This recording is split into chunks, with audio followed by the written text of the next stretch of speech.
Good evening and welcome to Slam the Gavel, the show that tells it all regarding family court and CPS issues. I'm your host, Marianne Petrie, and to honor alienated parents next month on International Parental Alienation Awareness Day, Epiphany Awaits is offering a faith-based retreat for alienated parents with both in-person and a Zoom option on April 23rd through the 25th, 2021 at the Resolution Center in Jacksonville, Florida.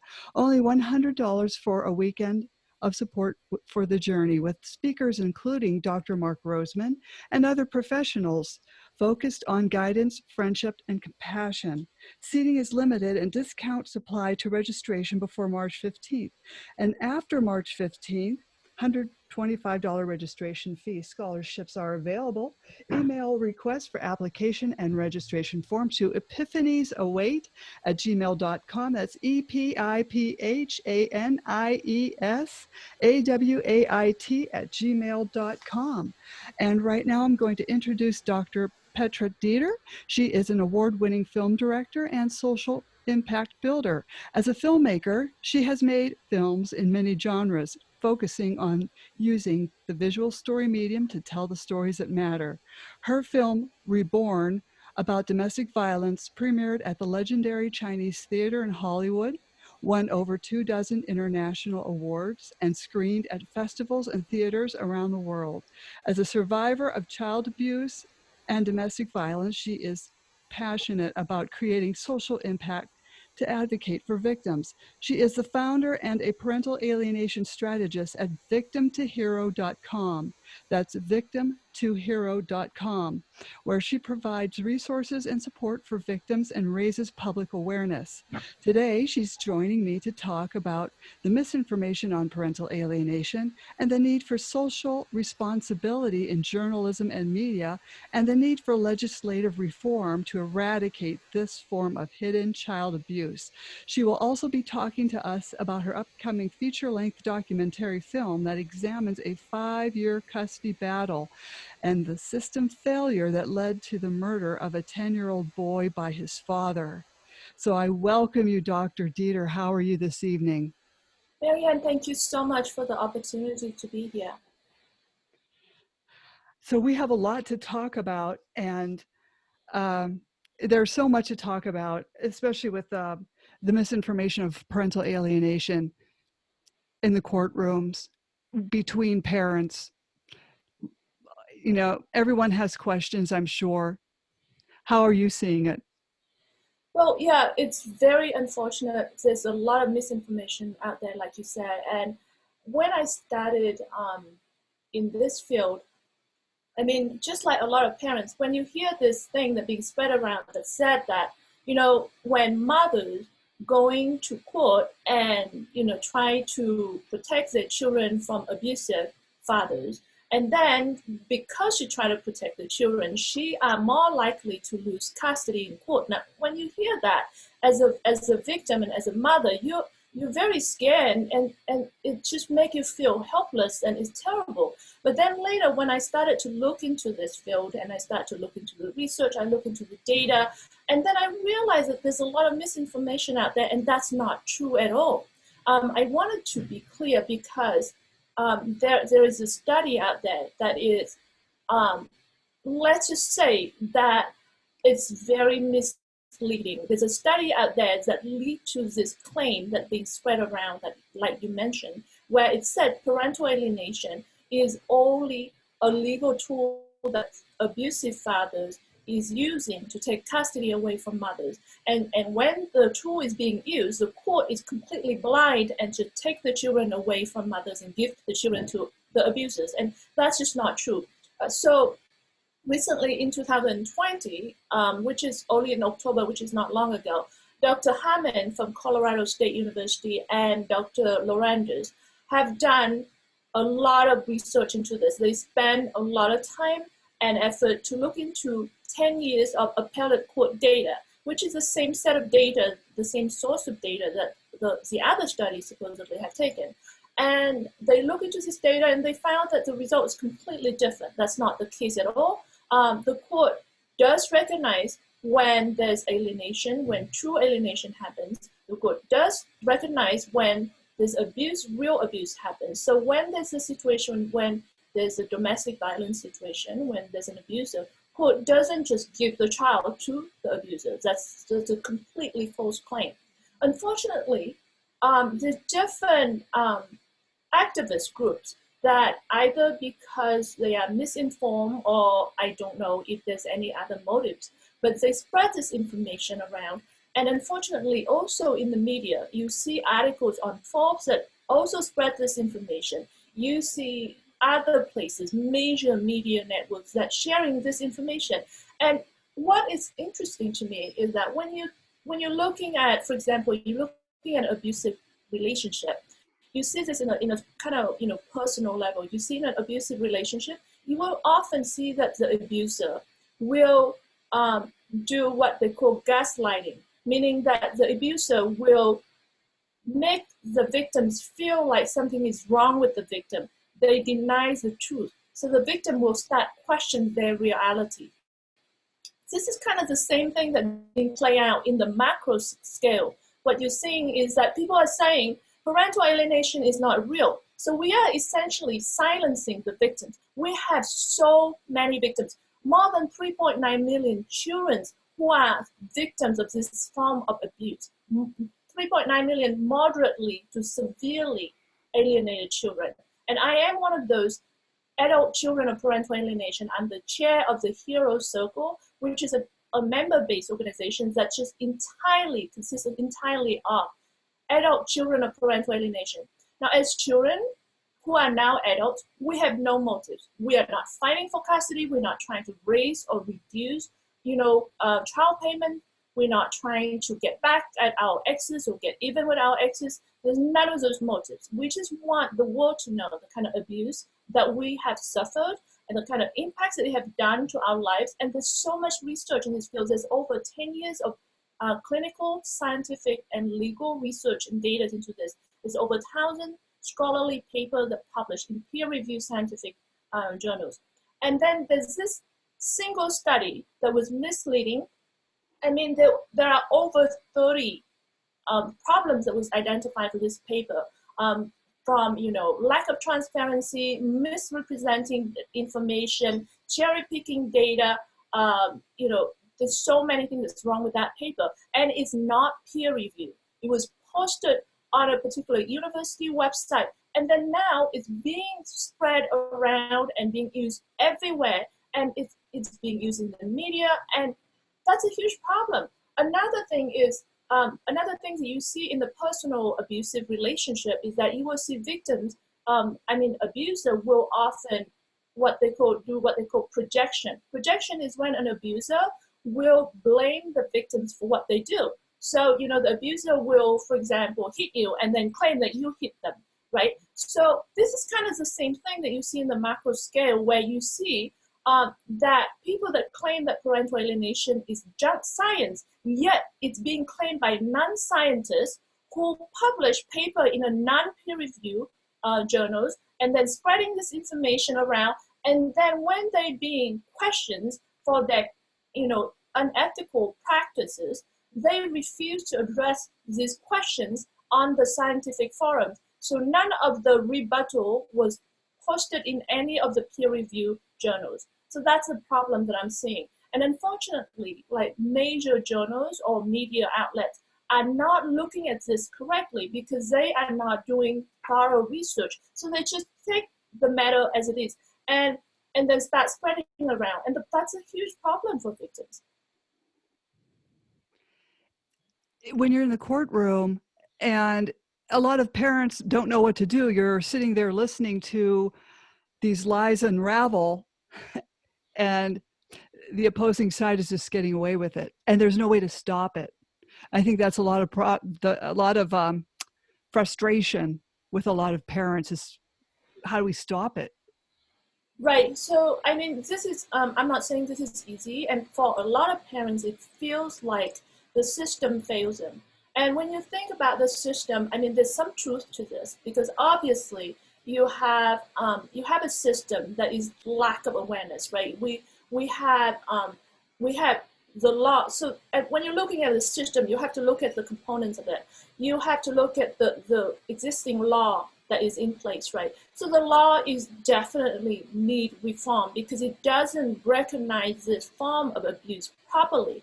And there's this debate, like you said, that's going on, and people saying, "Oh, this is just for abusive father, and this is about the mothers." And it's, while we're having this whole debate, we forget that this is not about the parents. This is about the children. The children are the true victims here. So the system needs to have law in place that explicitly recognize that this is a form of child abuse. And there's a bill right now that's coming into Texas that is introduced by the House Rep. I think his name is Harold Dutton. It's a bill HB 2153 in Texas. It's right now being reviewed in the House Committee of Juvenile Justice and Family Issues. I want to talk about that bill in a second, but I want to go back to your question about how do parents get justice in court. So you have the law that needs to be reformed, and then once the law is in place, you have the judges and the professionals like the lawyers, right, the custody mediator, the custody evaluators, and all these people, guardian ad litem. All these people also need to be informed. So we need public awareness, and we also need education for the professionals. So it's a mix, right? You have judges that do get this, and then we have judges that don't get this, and we have professionals that do get this and professionals that don't. Unfortunately, with parental alienation is that it's so counterintuitive. When you're looking at a situation where you see a child has rejected a parent, your natural tendency and assumption is that this parent has done something wrong. This parent must be bad for the child to reject the parent. And often in alienation, you see a child that rejects a parent very strongly. You know, it's not just like a little bit of resistance. Most of the time, especially in severe cases, the alienated children will reject their parents very strongly. And so if people that just follow their intuition, they will get this wrong. They will think that the alienated parent, the targeted parent, is to blame. So you need education for them, for the professional to know how to diagnose this, how to understand this properly.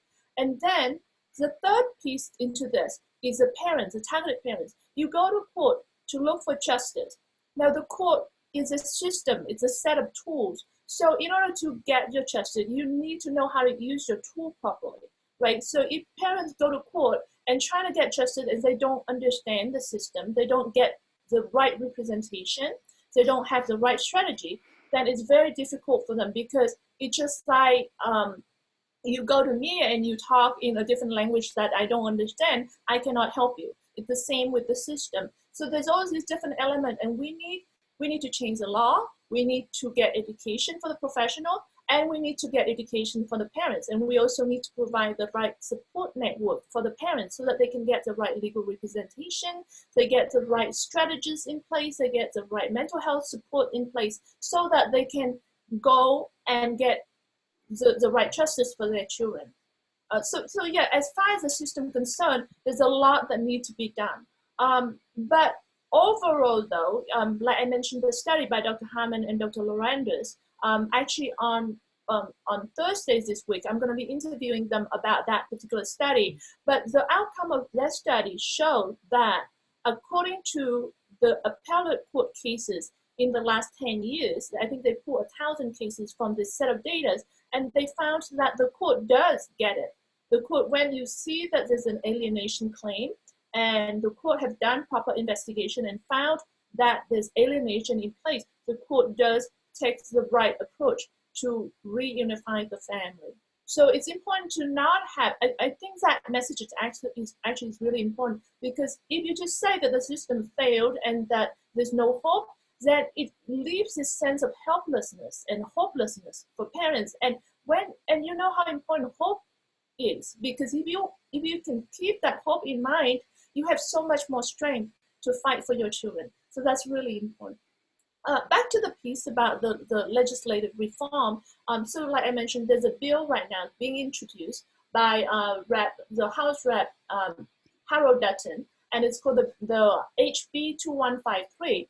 And it's essentially saying that parental alienation is child abuse. It's going to change the family code to recognize that if you engage in conduct that results in a child reluctance or refusal without a good reason to have a relationship with one of the parents, then it's considered a form of child abuse. Now, right now, unfortunately, we are not getting a lot of feedback in the committee. Right now, it's being in the House Committee of Juvenile Justice and Family Issues, and we've been trying to reach out to all the reps within this committee, So this committee is chaired by Rep. Victoria Neva. I'm not sure if I say her last name correctly, or Neve. And she's a chair, and it is in the Texas law, she has the absolute discretion to choose if this bill die without anybody hearing it or not. What we're trying to do is to ask the committee to give this bill a chance so that it can be heard. Because, I mean, we have some 30 organization and advocacy groups, and also over 100 parents and adult children of parental alienation in Texas who are waiting to testify, to tell their stories to the lawmakers. So we just want this bill to be heard. We don't know if it's going to get voted, whether it's going to make into the law, but at least if we can get a chance for it to be heard, that would be amazing. But right now, it's still sitting in review by the House Committee there. And if what we really need is a lot more public awareness to get this bill to be heard. So if we have parents out there that are in Texas, or if you have adult children of parental alienation who wanted to help, please contact us. We want you to reach out to all of your reps and asking for meetings, asking for their support. We need to have more co-author on this bill. We need to get the Rep. Victoria Neve to have meeting with us and to allow this bill to get heard. So that's where that is with that bill. It's very hard to get these bills passed. Do you think that, unfortunately, do you think it could take years? Is that one of your fears? Well, of course, it's difficult to get the law passed, any law, right? And of course, there's always going to be opposition. There's always going to be different directions. So one of the push, like I said, that particular paper, and then it's being used all around the country and around the world and spread around by media to say that parental alienation is junk science, that it is only a tool, and abusive father will use it to take custody away. Now, I wanted to point out that it's like the research on parental alienation is very scientifically sound. It's like I said, a lot of research has been into this. But the other thing that I wanted to say is that the fact that you see that something is being abused, like for any form of abuse, right? You're going to have an abuser that's going to try to take advantage and pretend to be victims, right? You don't even talk about parental alienation, any form of abuse. You're going to have someone that's going to claim to be a victim when they are actually the abuser. So just because you notice that there are cases where the abuser may have misused this term, what you need is not to shut this down, because when you shut this down, you're going to shut down all the real victims of this form of abuse. Instead, what you need is to introduce and lobby for better diagnostic tools so that professionals and so that people can truly recognize who is the true abuser. And that's the problem, is that the lobbyists, the activists are pushing for shutting down the recognition of the term parental alienation when they should be lobbying for better tools to diagnose, to recognize parental alienation. By the way, I just wanted to mention today, we just released a workbook. It's available on Amazon. It's free on Kindle, and it's called Diagnosing Parental Alienation. It's a 5-factor model workbook. You can find that on Amazon. And it's a simple workbook that will walk you through how to structure your case, how to document your case. We have a lot of lists of criteria and examples that parents can go through and try to figure out how to structure their case and understand it better. So yeah, there should be tools like that. If you think that a term may be misused, then you need to push for better diagnostic, better training for professionals, things like that. You should not say, oh, because someone is gonna claim that they are, for example, a physical abuser, therefore we should never recognize a form of physical abuse. It doesn't make sense at all. Another problem that is wrong with this misinformation out there is that they saying, oh, there are fathers that are abusive and misuse this information. Therefore, they're implying that all fathers are abusive. Now that's horrible. It's kind of like saying, my cat is a mammal and my dog is a mammal. Therefore, my dog is a cat. Like, it doesn't make sense at all, right? So that's the problem with the misinformation out there, and it's very important that we bring a lot more public awareness to this, and we need to change this at all levels. Dr. Deeter, what is the name of that workbook for people that want to find it? It's called Diagnosing Parental Alienation, the 5-Factor Model Workbook. It's free on Kindle. And tomorrow, actually, I'm going to do a live event where I'm going to walk through the workbook and explaining how parents can actually use. There's printable worksheets on there that parents can use to document their kids and what is important and how do they categorize their evidence and things like that.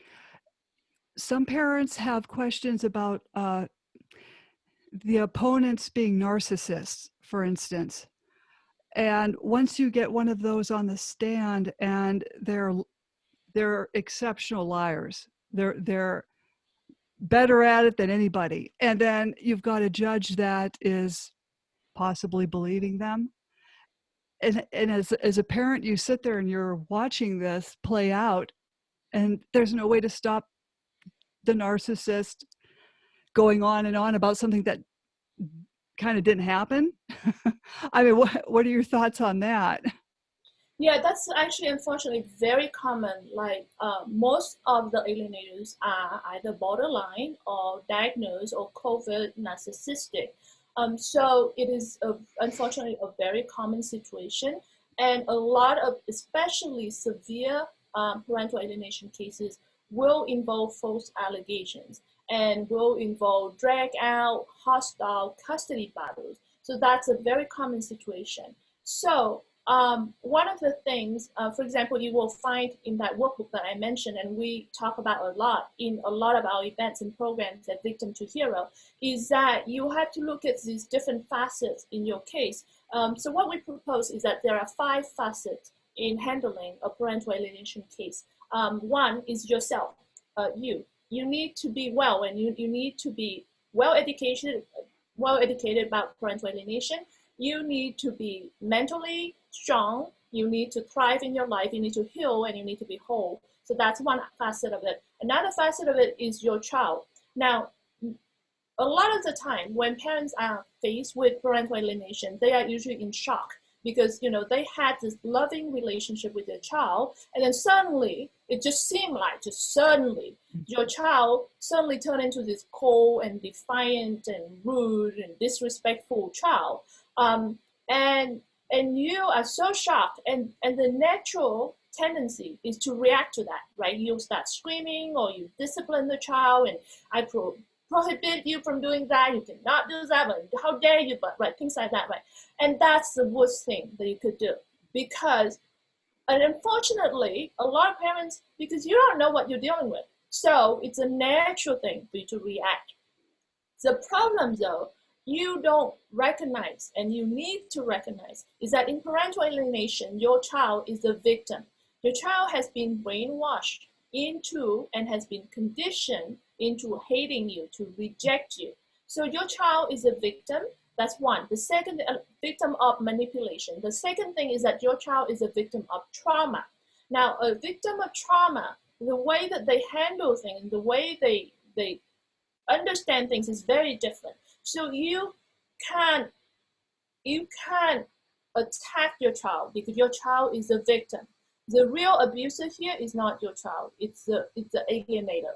So how you handle your children is a very important facet of handling this parental alienation situation. Because a lot of the time, it's not about what you do in court. There are parents that won in court that still lose their children emotionally. right? And then there's parents that don't have to fight in court and still win their children back. So the key here is changing your parenting skill. You have to learn your reattachment parenting skill and learn how to deal with a trauma victim, right? So that's another facet that the parents have to pick up. And we're working on all of these facets and bring information for parents. This, the third facet is the alienators. Like you said, the alienators is narcissistic or at least abusive in some way. They're using psychological abuse. They blame you for this thing. They made all these false allegations. They think that they're above the law and they will get away with anything, right? So you need to truly understand this. This abuser, unfortunately, is someone who understands you.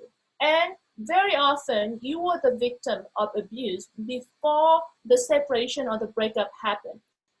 Parents think that parental alienation happened after the divorce. No, a lot of root cause started way before that, even before the child was born. The reason the abuser is getting you now is because the abuser is abusive by nature.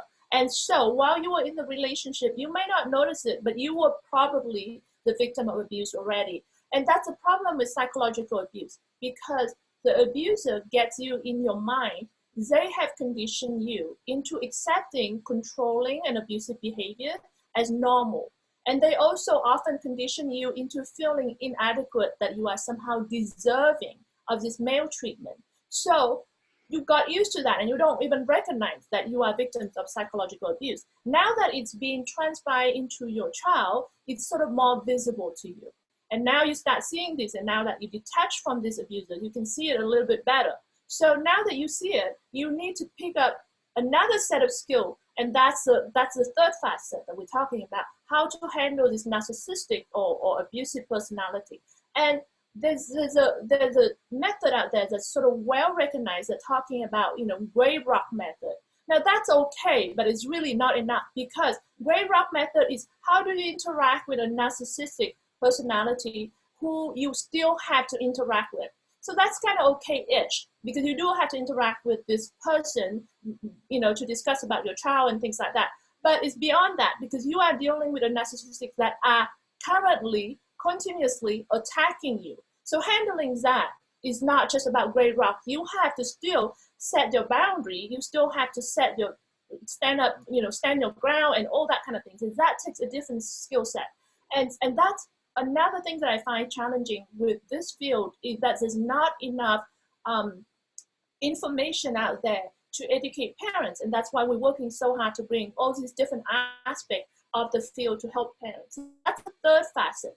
Another facet is how do we deal with other people, right? So because you are not in isolation, you have a community, you and your children and the alienators. So you need to look at how do you deal with this community of people. You have school teacher, you have doctor, you have people that are dealing with your child, and then you have, like maybe church, you may have neighbors, friends, extended families, right? All these people are going to have some role in how this parental alienation play out and how your children seeing you.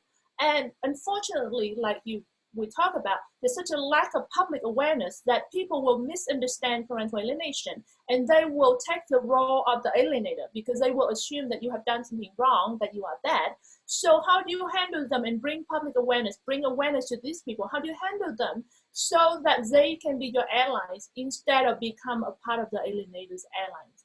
So that's another facet of fighting parental alienation. Now the fifth facet is how do you deal on the legal ground? How do you fight in court? How do you fight when you're being accused with child protective agency, when the police are involved, when the district attorneys are involved? That's another facet. It's very challenging. I'm not saying this is easy. I'm just saying that there's a lot that parents have to do. Unfortunately, when you look at this whole landscape, the only person that can save your child is you. So even though it's very challenging, you have to be strong. You have to gather yourself together. You have to build the right team around you so that you can rescue your children. And this is always going to be a long-term thing. It's not a button that you can press, like an easy button, go, or a pill that you can just take and then it's going to solve. It's not the situation. You have to be prepared for a long game. And also, the other thing to recognize is that things are not going to be back the way it was. A lot of parents get sort of held back and keep sort of like missing their past, the old memories of how things were. Things will never get back to that. Things can be a lot better though. It doesn't mean that things are always going to be worse. If you do this right, things can be a lot stronger. It can be a lot better. So I'm trying to say there are tools out there. Be strong, and you're not alone. You're not helpless. You're not hopeless. You can save your child. There's people that offer court advice on how to behave in court when you're up against these people, hence the narcissist. And a lot of the issues that I'm hearing as well, the judge was overbearing and narcissist, along with the opposing attorney, and of course the other, your ex. And it's like you can't control it when you're in the courtroom. You can object, but the judge just steamrolls over you, and it's very difficult. I mean, even when you have attorneys, but even as a pro se, you cannot. I'm sorry, but you're powerless to stop these people railroading you and taking your children based on false allegations. And I don't know where I was trying to go with No, it. I understand. I understand that you are raising a very valid point about how challenging it is for parents when they're dealing with this type of narcissistic personalities in court. And then especially if you have professionals like the judges or the lawyers or the guardian ad litem that are involved, that have very vital roles in your case, and yet they don't get this, or worse, if they themselves are narcissistic. I understand that situation.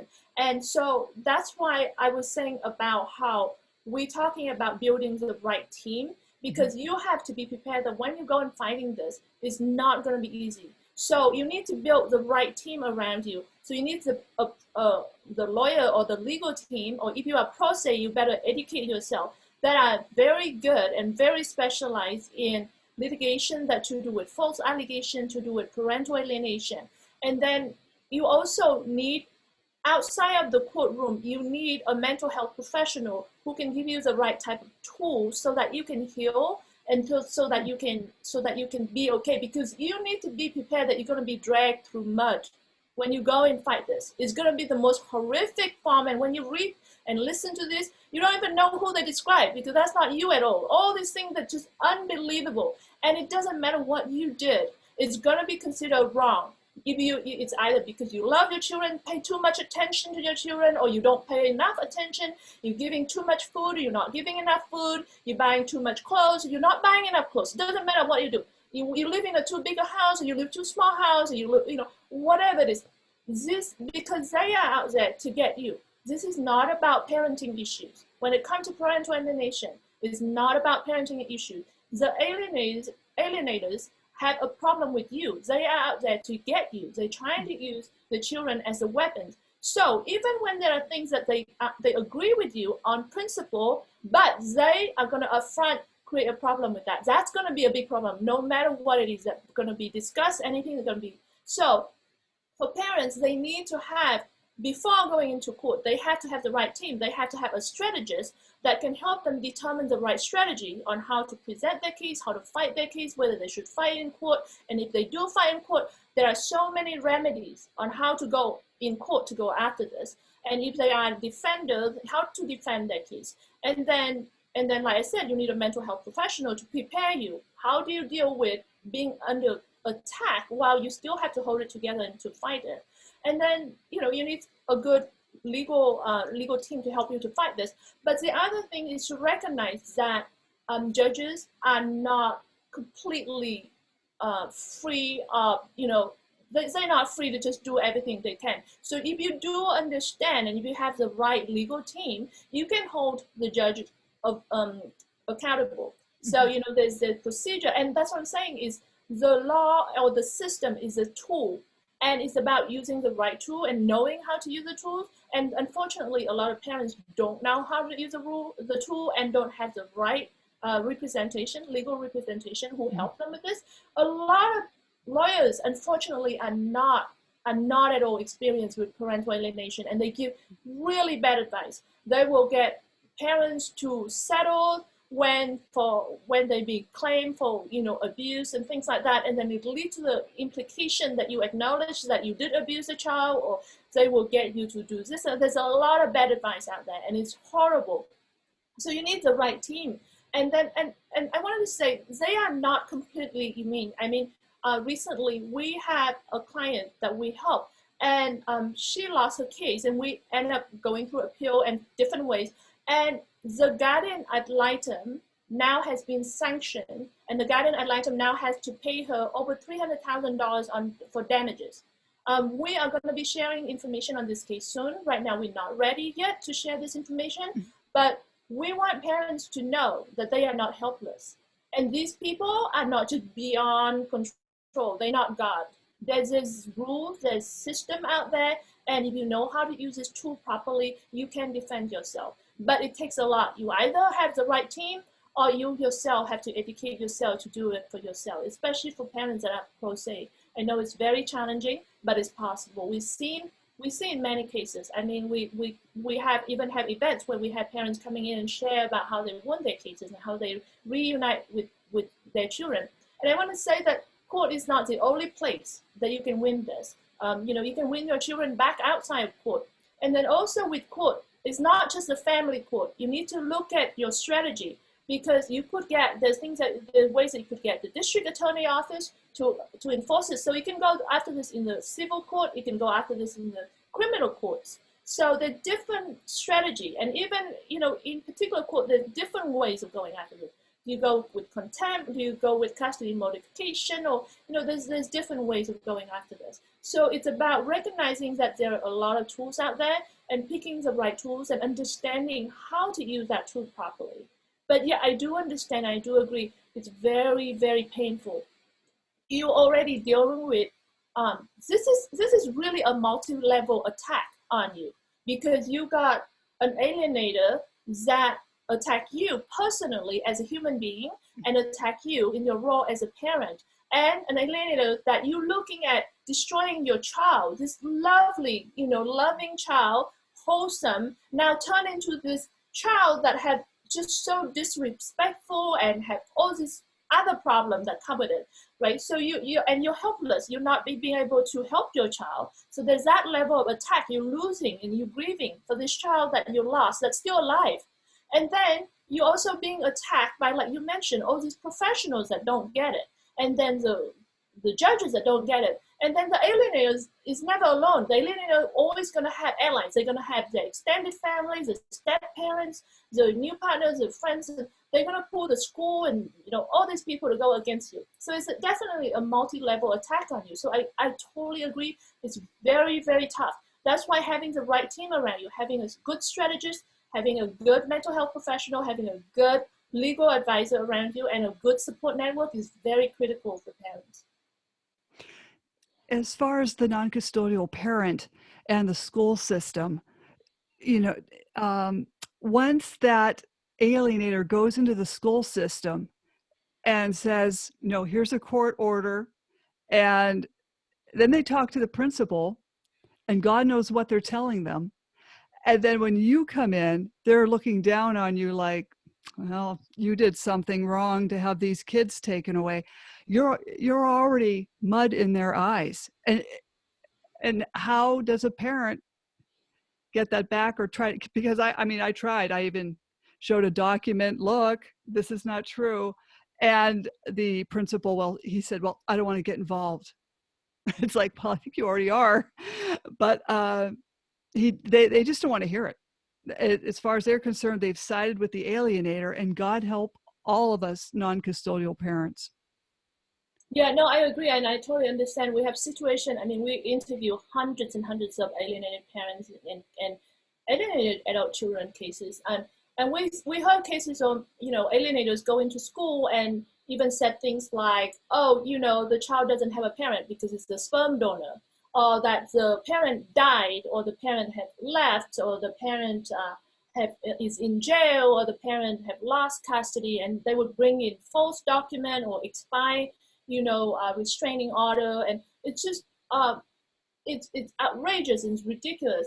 And I think maybe 2 months ago we did an event where we talk about yeah, I think it's on Thanksgiving. We did an event where we talk about how to handle those people like school and doctors and those people that are involved with your case and yet on the alienator side. It's a long seminar, but I'm going to just kind of highlight a few things. Is that recognizing that one, again, they are victims because they have been misinformed. So you need to look at them with a little bit of compassion, because how you approach it can change your attitude, and your attitude can result in different outcome on how you approach with them. Second thing is that you need to understand that they belong to a system. So in the system, there's hierarchy. So they are held by a certain set of rules. So if you understand that structure and use that structure to hold them accountable, that's another thing that you could do. And you have to set boundaries and all that kind of things. I don't remember all the details of that. We're probably going to do that event again in the future, but we did that event where we go in depth into how to handle that for parents. But it's really, really scary. You kind of mentioned at the beginning, we are working on a feature-length documentary film about parental alienation. And in this case, it was horrible. We had the most horrific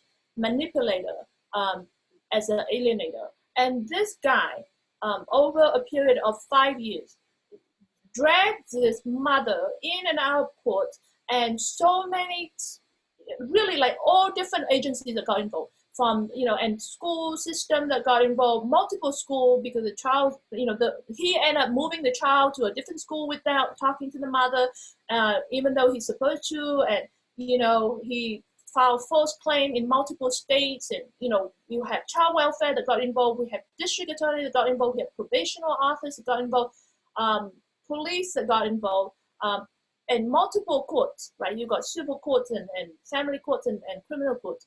So we got all of those people involved, and they got it wrong. And you know what? 5 years dragged out, and this little boy got caught in the middle. He loved his mother, but he had to reject his mother because he was brainwashed and forced to choose. So he had to be loyal to his father, so that's what he did. And now we went through this whole situation. Eventually, at the end of that 5 years, they had a hearing where we had finally had one judge that heard this case and said, oh my God, this is the worst case of parental alienation I ever seen. And it's shocking that you and your new wife are doing this irreparable damage to your child. This is not acceptable. And I'm gonna think about this, but I'm probably gonna give the child some makeup time with the mother. And guess what? That night, the father killed the child. This 10 years old boy, his life was ended by his father, the alienator. And this is a system that when we look at, we pour through thousands and thousands of documents. We got all the documents from the police. We got all the documents also from the court, multiple court. We did a map out on this case of hundreds and hundreds of people, and we've been interviewing hundreds of people, and this is multiple states and multiple countries case, because this boy was born in China by American parents. And so, there's people involved over there's people over here. We went to multiple places to interview people. So yeah, we interview everybody involved, family, school, professional, and police, the police department was very helpful. They share with us, and they themselves, we look at the police report, even the police recognize that this is the worst case of parental alienation. Even the child welfare agency recognized it, and yet the system still failed to protect this child. So it's a horrible case, and that's, I definitely, my heart is definitely with the alienated parents, because you are suffering so much. And we have this, and the case that we are working on with this documentary film, it's not this isolated case, not at all. It's barely, just one out of so many cases out there, and tragic outcome. What else do we have to wait for? When can the system change so that children don't have to suffer? We need to change this. It's hard to, I know people want 50-50 shared parenting. And that can be all well and good. In fact, that's how I started out with my ex, until the third party inserted themselves in between the relationship I had with my ex and my children. And there's got to be something included in a bill where there is no third party intervention. Because once that happens, then they start dragging you through court, and 50-50 goes out the door. And then you're fighting for your child, just to have time with your child. And they totally turn the tables on you because they know how to do that, as you said. So, what are your thoughts on shared parenting? It just seems like it's just not doable when you're working with a narcissist. Right. I mean, 50-50 does not work when you have an abusive parent. So it doesn't have to be psychological, it's physical, sexual, psychological, any type of abuse. If you have one abusive parent, then 50-50 does not work and should not be the case. But 50-50 is a good start when you just have a divorce or a separation, and when there's an absence of abuse, then 50-50 is a good start because it put an equal footing for both fathers and mothers, so that you're not already debating over who is what. But definitely, I agree with you. If you start to have an abuser in place, then you cannot have 50-50. And I don't think any of the advocacy groups that are fighting for 50-50 are at all trying to advocate for an abused parent. They all agree that if you have an abuse situation, then you cannot have 50-50. All they're trying to do, I believe, is that 50-50, you just create an equal footing at the start. And then we have to see how things go. And anytime there's a situation of an abuser in place, things have to change. Mm. It would be nice maybe when you're co-parenting really well, maybe perhaps sign a document, maybe have it notarized that a third party, whoever you meet, does not interfere in the relationship either parent has with their children. I don't know, I'm just throwing that out there because you just rack your brain as to how this all happened to you and your children. I hear what you're saying, yeah, because I definitely understand where you come from, but it's definitely a mix. So you have situation where you have step parents that are horrible to your children, but you also have situation where step parents are good, that can be beneficial to your children. So definitely, at the end of the day, the system is well intended, which is you have to determine what is in the child's best interest, right? So if you have good step parents, they should be included in the child's life. But if you have parents that are not, the step parents that are not, then they should not be, right? So it's not I don't feel like it's a one size fit all. And the other thing I want to point out is that you're saying, okay, let's sign this document. Well, when you're talking about an abuser, they don't care what you sign, right? I mean, we have court orders out there that alienators completely, blatantly ignore and violate. So at the end of the day, it's about determining what's best for the children, but the system also have to have a way of holding these abusers accountable. That's a big problem right now, is there's no accountability. These people are just getting away with it. The court doesn't put sanction, doesn't put any, like putting them in jail, doesn't, they are not being held accountable for false allegations, for perjury, anything like that. And that's a huge problem. We need to push for more accountability, because once we have done some accountability, real accountability, then it's going to give real lessons to people out there to think twice before they continue doing these sort of things. Oh, I agree with that. That was excellent. The false allegations, all of that has to stop. And I've always said, if you're going to call in a false allegation to CPS, I think you should be forced to give your name and face your accuser. I mean, it's just only fair. I mean, I would never dream of lying about someone to get my child. I mean, that never even crossed my mind. Yeah, no, I agree. For example, in California, there's penal code for false allegation, but um, couple of things. One is there's a lack of enforcement, like we were talking about, this lack of accountability. They don't enforce this law, and that's a huge problem. And in California, you do have to disclose your name when you report to CPS, to Child Protective Services. And I don't know about the rest of the country or around the world, but that's just part of the problem. The other problem is that abuser will get pretty creative. So we have what they call mandate reporters, right? So, teachers, school nurses, school counselor, doctors, right? So if a child complains about an abuse, they have the responsibility to report, right? So abuser will sometimes get away with it by forcing the child to make this false allegation to the teachers. So then you end up with the teachers or the doctor that makes this claim to the CPS. And in the meanwhile, the abuser is sitting back and said, well, it wasn't me. I didn't say anything. It's the school teacher that reported. So when eventually, after 2 years of investigation or whatever it is, and $70,000 later, we found that this claim is false, but nobody's being held accountable because the abuser said, well, I didn't make the phone call. My hand's clean. It's my child that reported this to the teacher, and the teacher, by law, is a mandate reporter. Then call the CPS, right? So that's the situation that we have. So there's a lot of challenge in how the system works that need to be fixed. Mm-hmm. And, sometimes CPS inserts themselves where they really don't belong. I agree. Oh, and then once they're in your life, they don't get out for a long time.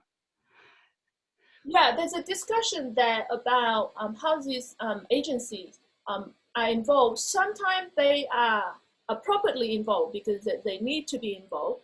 Sometimes they are involved and yet they don't recognize parental alienation or psychological abuse because you don't see bruises, you don't see bumps, you don't see it's not sexual abuse, so they don't know how to handle it. So that's another problem with it, is that they need to have good training and to recognize that should be properly recognized as a form of abuse. I mean, for example, the case that I was talking about with our documentary film, after the child died, the child welfare agency did spend a whole year to do an investigation into they call the child fatality investigation. Mm-hmm. And they found I don't remember the exact number right now, but something like 30 or 40 reports that they completely ignore because it doesn't fit in the categories of abuse. Because there's no bruise, there's no bomb, the child was brainwashed. Well, how do I, they are not trained, they don't have the right tools. So that's the other thing, they need to have the right tool.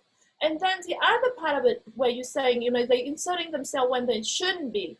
I also have seen, and there's discussion out there where people talk about how these agencies are being funded in a way that they are incentivized to get involved. The more cases they are involved, the more funding they get. And they have a certain quota, and the more they involve, and if they get the children into foster care, the more number of foster care cases, the more funding they get, things like that. So unfortunately, the system, I will say that I personally haven't looked into those data. I look at those and I do kind of see, I can understand it, but I haven't investigated to see the actual number or whether that's true. But I can see that, yeah, the system is wrongly incentivized these agencies. Because I mean, the same thing when we're looking at, for example, police officer who have a certain quota to get the number of traffic tickets, for example, right? By a certain month, by the end of the month, they have to have X number of traffic tickets, and if they don't, then they haven't done their job. Well, that's completely wrong way of incentivize. We should incentivize the police to help people to follow traffic law, and therefore you should expect a better society. So you should have less number of traffic tickets over time. But instead, we now incentivize the police to make sure that the numbers still keep up to the same number. And so that's a wrong way of incentivizing the agency. So we definitely need legislative reform in that way. It's going to take years and years to get there. And this is what's frustrating a lot of parents, because as you said, these judges are not held accountable when a parent disregards visitation time that was ordered, and they just get a slap on the wrist in the courtroom. Right, I totally agree, and that's why we are working on multiple things, right? We are working on trying to help changing the system. That's why we're pushing this bill in Texas. We're supporting other advocacy groups on other places because we recognize the system need to be changed. We support bills where, there are bills that people are trying to propose that professionals should get more training, right? So things like that. We're definitely pushing for that. And then we also want to raise public awareness, because if we can raise the general level of public awareness, things can improve as well. So for example, in the past, right, it's normal for parents to spank their children. We consider that to be okay, right? Everyone think, oh yeah, and even you probably remember, some of us probably remember going to school and the teacher will have a ruler and they will spank your hand, right? And that's considered acceptable. It takes a lot of time. It's a whole, because we're moving a whole system here. So it takes a lot of time, but with public awareness, we've slowly to recognize that that's wrong. You cannot spank your children. Corporal punishment is wrong. It's a form of abuse. You are hitting your children. So now things change. So it's the same with this. At one point, nobody wanted to recognize parental alienation. We need to change public awareness so that everyone starts to recognize that this is wrong. It's psychological abuse. You're abusing the children. You're brainwashing the children. So if we can all recognize this from the public awareness level, then things will change in the system and everywhere else as well. So that's another piece that we're working on all the time. So for example, one thing that we are working on for public awareness is, like I said, this documentary film that's going to be coming out before the end of the year. Another thing that we're doing is there's an art installation that we're doing. So we're asking parents to send in heart shape cut out. So, it can be a paper cutout. It can be, some parents will do it from acrylic. Some will get glass made. So, cardboard, anything, but it's heart shape, about 2 inches in dimension. And it can be decorated whichever way they want. And it can write any kind of message as long as it doesn't have personal information. So no full name, no, phone number, anything like that, no photo. But other than that, you can decorate it however you want, whatever material you want. And ideally, if you can have a hole on it so we can hang it. But we're going to do an art installation to bring public awareness, and hopefully we're going to be bringing this art installation to travel around to bring awareness. So that's another piece in our public awareness. We're doing some other things as well. So that, and then the third piece into this is that we're bringing resources for parents, because parents don't have the luxury to wait for the system to change. Our case is right now, our children is right now experiencing this. We need solution right now. And that's why we're doing all these different programs, because we want parents to have resources to figure out what can they do within this system that is not perfect, the system that is so inadequate. What can we do as parents? And that's why we're working on all these different aspects of information and resources to build these different facets for parents to be able to handle their case. Mm-hmm. Well, I don't want to keep you too much longer, but I have another question for you. The parents that have been so traumatized by family court, you're walking out of there with post-traumatic stress disorder. And even though you can function okay and you stay busy, it's just a horrible feeling at all times. Even when your case is over, you're still feeling like, you should be like looking over your shoulder, or you just feel edgy. And do you have any suggestions for parents that are going through that? I understand, and it's a horrible, it's the most sort of heart-wrenching situation to be in, when the system has failed you and you have not done anything wrong, and the only thing you wanted is your birthright. These are your children, and yet the system failed you miserably. And my heart is absolutely with these parents. I think, and what you described, which is post-traumatic syndrome, like the PTSD, is actually not even enough to describe that, because this is a complex form of PTSD. So with PTSD, you're talking about a trauma that happened in the past. It's post, right? So you're talking about something that happened in the past. So let's say you had a car accident right? It's over. Now you go and deal with that. That's already difficult enough. But losing your children and your children still alive, you're dealing with that every day. It's ongoing, right? And alienators sometimes will keep poking at you with more false allegation and more accusation and spreading things on social media, and you're being attacked every day. And you know, everywhere you walk, you're looking at the little boy or little girl at your child's age, and you break down, right? So you get triggers everywhere, every day. So it's not so much as post-traumatic; it's a complex form, and I think there's not adequate medical diagnostic out there for this form of trauma. But I would say that there are tools out there for trauma healing. So for example, there's a book out there called The Body Keeps the Score. For example, in that book, he talked about 3 methods for treating trauma. And yeah, what you have gone through is trauma. So that's these 3 methods looking at, one is trying to be, so you have gone through this trauma, you suffer a lot. So the first step of trauma healing is to be able to revisit what you went through, but now with understanding of why or what happened, right? So for example, parents, when they lost their children because of alienation, they are shocked and they just really hurt, like, how did my child say this thing? So if you can go back and re-examine that, and now you understand, okay, the reason my child did that is because the child was forced into, you know, choosing, there's a double bind, the child is now suffering, and the child is had to choose. So therefore the child acts that way, right? So if you can revisit your experience and understand where things went wrong and why it went wrong, that's the first step of healing from trauma. The other method that he talked about is involve medication. So, you know, for a situation where it's very serious, where parents have trouble to the point that they can't, your body responds in a way that like beyond the normal range of coping, like you lack your ability to cope. So obviously then in those cases, you need to get medication. So psychiatrists will prescribe different type of medication, and the goal in there is to help balance the chemical balance in your brain so that you can cope with the triggers better, right?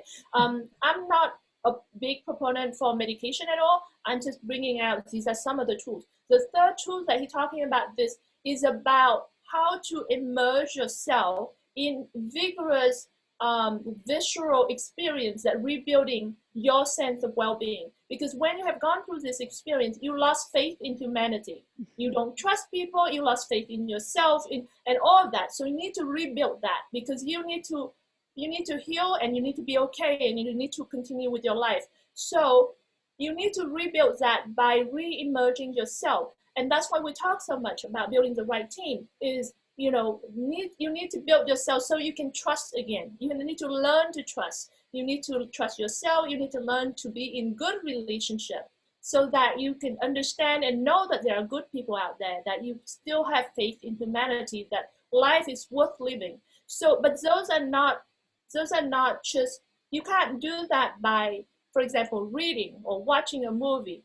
It has to be visceral experiences, meaning you have to immerse in it completely. So that's why building the right team or learning skill set to pick the right people to have in your life, because a lot of these traumatized parents actually are victims of abuse. So they end up stuck in this cycle of abuse. They will end up with one after another abusive person in their relationship. And so having the right tool to learn how to pick the right people in their lives so that they can continue with break out of that cycle, so that they can immerse themselves in this good relationship and they can start to rebuild themselves. That's another way of building, of rehealing.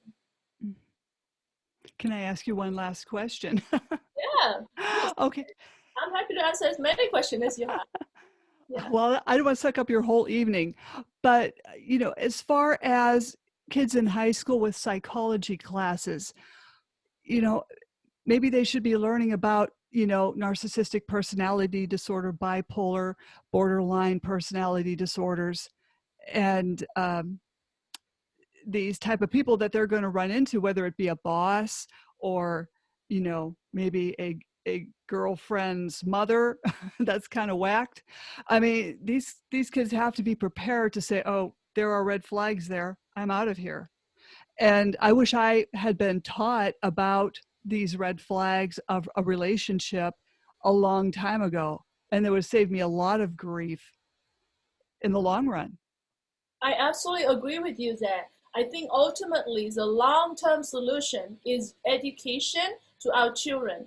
Children need to be taught critical thinking, need to be taught about attachment style, about all these things, how to deal with, personality disorders, how to learn about themselves. All these skills are very important, and that's actually one of the projects that we have not announced yet, but at the Hero Circle, that's one of the projects that we're working on, is trying to create a program that we can go out to school district. I mean, children now are being taught about bullying, right? They start to learn about, oh, what is bullying?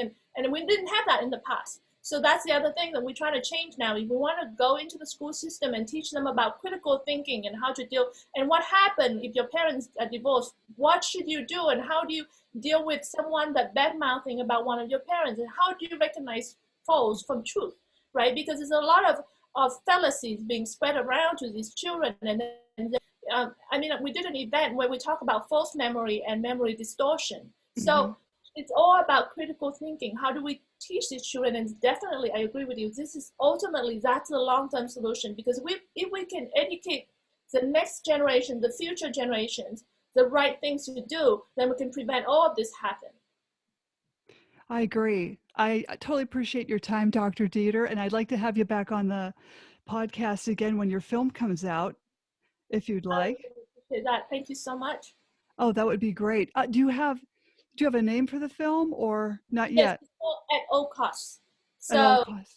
yeah, at all costs. It's because really this alienator was gonna have to win at all costs, even if it was killing his child, and that's why we call it at all costs. Yeah. Okay. Well, thank you so much for being on the show, and I'll come and get you back on in a couple of months, and Thank you so much. okay. Slam the Gavel is a podcast to help the public understand what really goes on in the family courtrooms that in turn perpetuate parental alienation. I'm your host, Marianne Petrie, author of Dismantling Family Court Corruption, Why Taking the Kids Was Not Enough, and Cry Out for Justice, Poems of Truth. Please join us again with Dr. Dieter and other guests. Thank you so much.